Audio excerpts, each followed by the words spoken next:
Southern Cross News with Joe Palmer. A 40-year-old flood-prone hospital in the state's northeast is set to close down, making way for a new state-of-the-art facility. The state government today announcing $12.1 million to build the new St Helens District Hospital. This is the site that will soon be home to Tasmania's newest hospital. A $12 million commitment to build a hospital in this town and to serve this community as it should appropriately be. The project will have the same amount of beds as the current hospital, but the rooms will be more private and with en-suites. This is a project that has been some time in the planning. It is indeed a project we committed to support before the last election, so we're delighted that we're able to announce that funding has been confirmed and that works will start in November of this year. This is going to be a modern hospital. It'll be appropriate for what our community needs. It will feature space for 10 inpatient beds. There'll be 4 emergency bays, opportunity for resus. There will be spaces as well for consultation. As well as physiotherapy, radiology services, kidney dialysis and oral health. The current hospital has been inundated by flash flooding numerous times. Since then, Council has updated the stormwater infrastructure, but says flooding won't be an issue at the new site.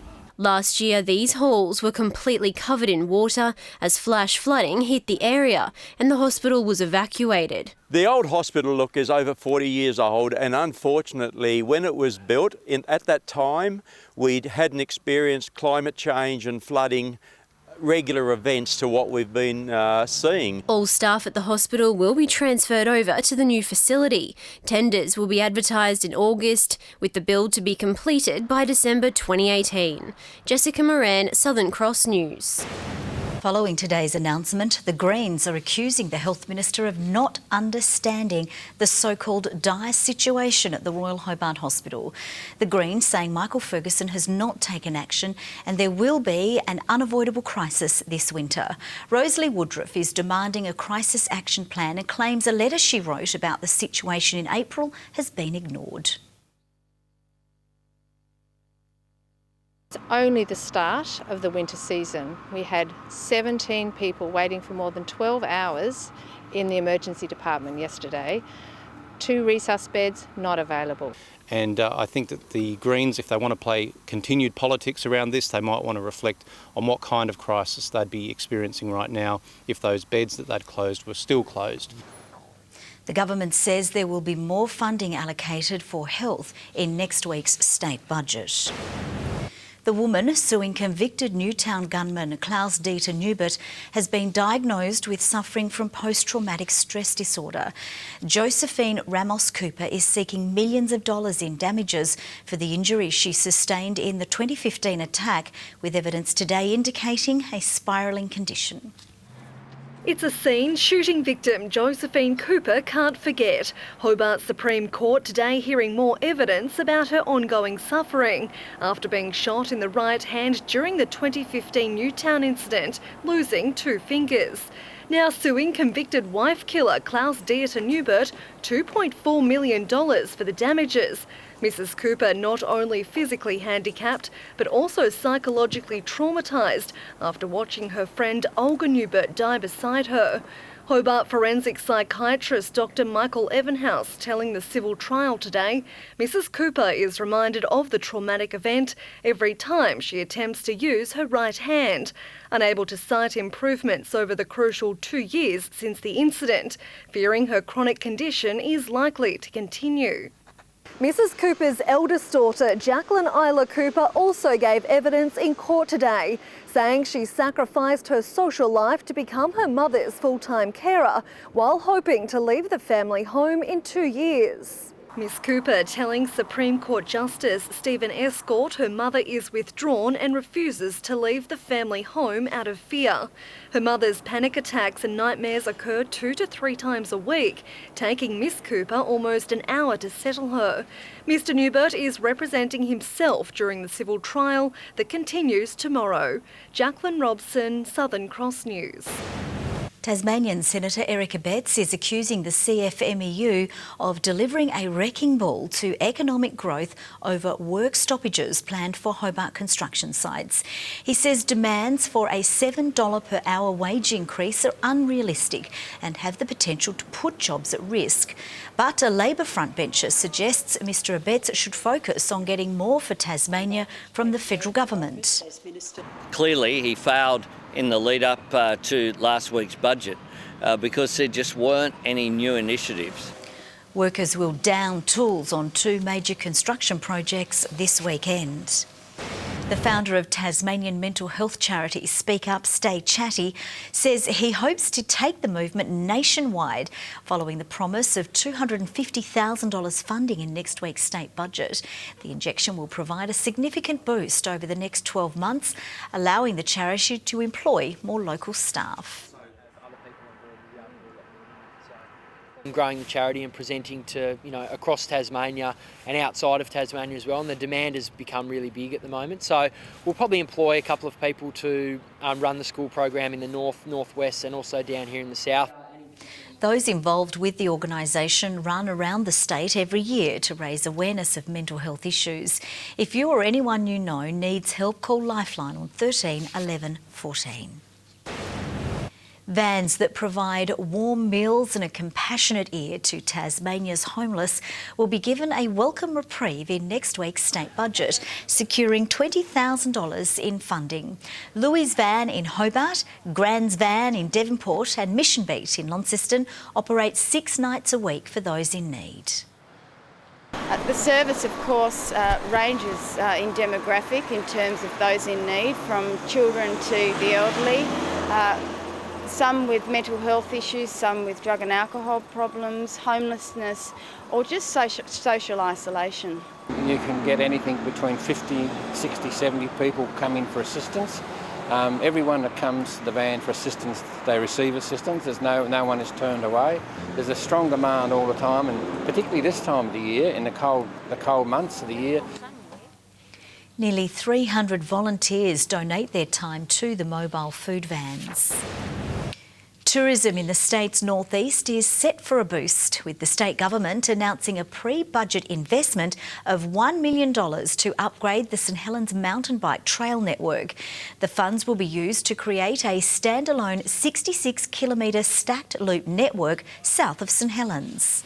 And it won't drag anything away from Derby, it's going to enhance it, because we need to work together in an approach where we both benefit and we feed off each other's ability to have world-class opportunities right here. The government says the track will increase the state's profile as a mountain biking hotspot. A leading lung expert says Tasmanians are ignoring calls to get vaccinated from pneumonia. As public awareness campaign falls on deaf ears, doctors are concerned people are putting their health at risk by failing to recognise the symptoms. Dr James Marcos has studied lung disease for more than 30 years, and he says Tasmanians are dodging vaccines which prevent a leading cause of death, pneumonia. Everyone knows about flu vax, more people have that done, but they don't know about this one. According to research released today, we don't know enough about the condition.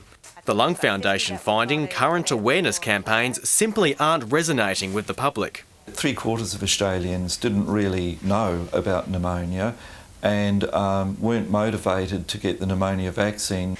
Infants or the very elderly are particularly at risk. If the disease is left unchecked, coughing and chest pain symptoms will worsen. Doctors here say Tasmanians are more exposed to pneumonia because of our cold climate. So we're spending more time indoors in general than, for example, people in Queensland. And these infections of the lungs are usually spread by people coughing, and the bugs are in the air and then we breathe them in. The good news is vaccination is free to those at the greatest risk, with 1 jab said to protect you for life in most cases. It's only given once only to most people who are eligible. It is repeated 5 years later, 1 more time only, a second dose, in those people who are at the highest risk. Tom Johnson, Southern Cross News. An exciting new medical collaboration is expected to boost the quality of care for Tasmanian dementia patients. A $250,000 dementia research and demonstration project has been launched today. It's aiming to develop new roles for University of Tasmania students graduating with a Bachelor of Dementia Care. Give them the knowledge and understanding to shape their practice in ways that can give much better quality outcomes for residents. Those demonstration projects could be looking at oral health, could be looking at nutrition, looking at behaviours and improving the day-to-day life. The project will run over 2 years. One of the state's most historic buildings and a former South Hobart primary school has been given a makeover. The 19th century building transformed into an arts and cultural hub after years of laying derelict. Independent member for Denison, Andrew Wilkie, secured $1.6 million in federal funding and says the restoration is good for tourism. Our heritage is one of the main reasons, one of the three top reasons why tourists come to the state. It has a great value, and this is a very significant building, and the fact that it's been saved is great news for all of us. Also, we've got lots of little workers' cottages, and we've got the Cascade Female Factory, so we really do have quite a stash, if you like, of World Heritage properties here. The building from 1895 was designed by well-known Tasmanian architect Henry Hunter. A Tasmanian grandmother has claimed the mystery $2.6 million Tats Lotto prize. The Newstead resident only checked her ticket after hearing about the unclaimed jackpot on last night's news.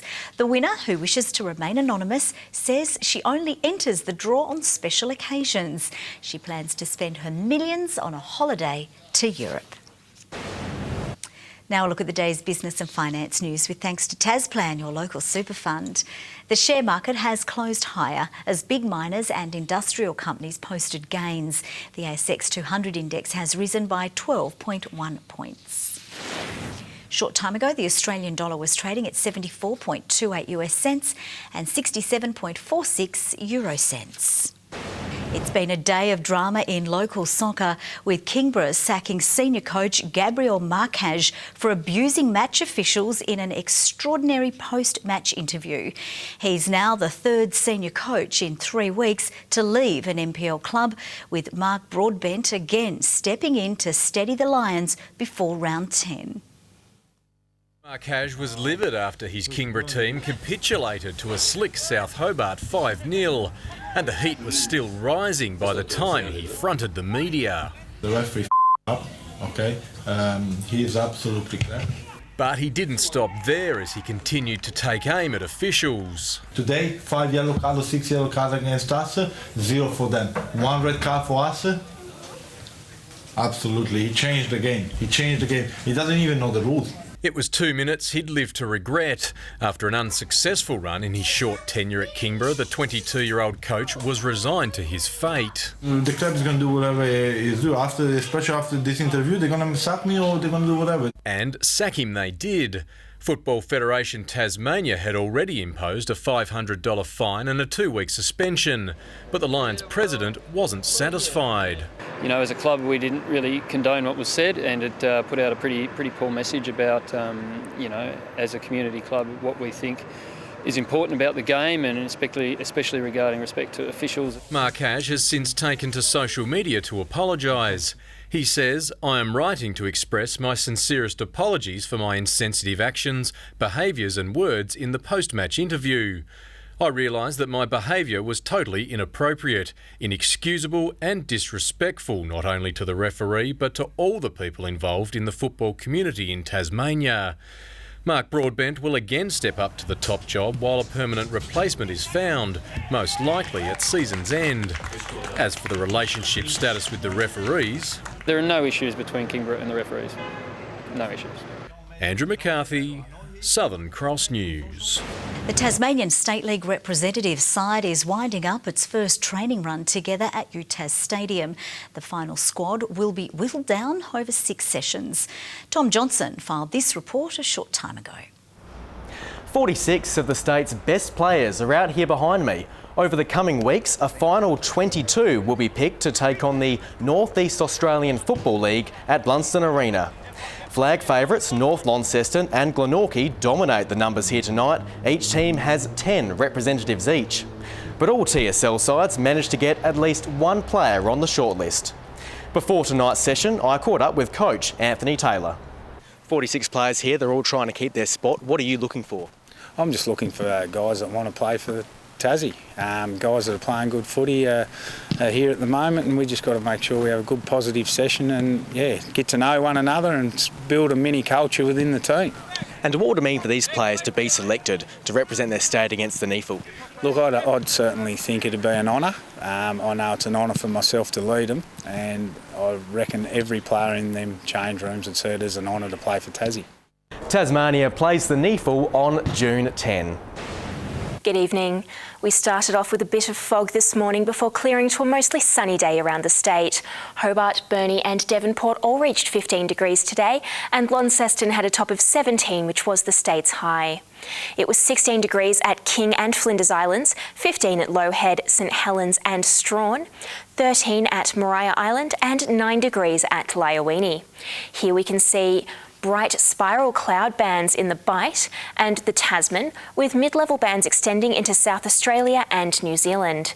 Aside from some speckled cloud over Western Australia, most of the mainland is cloud-free.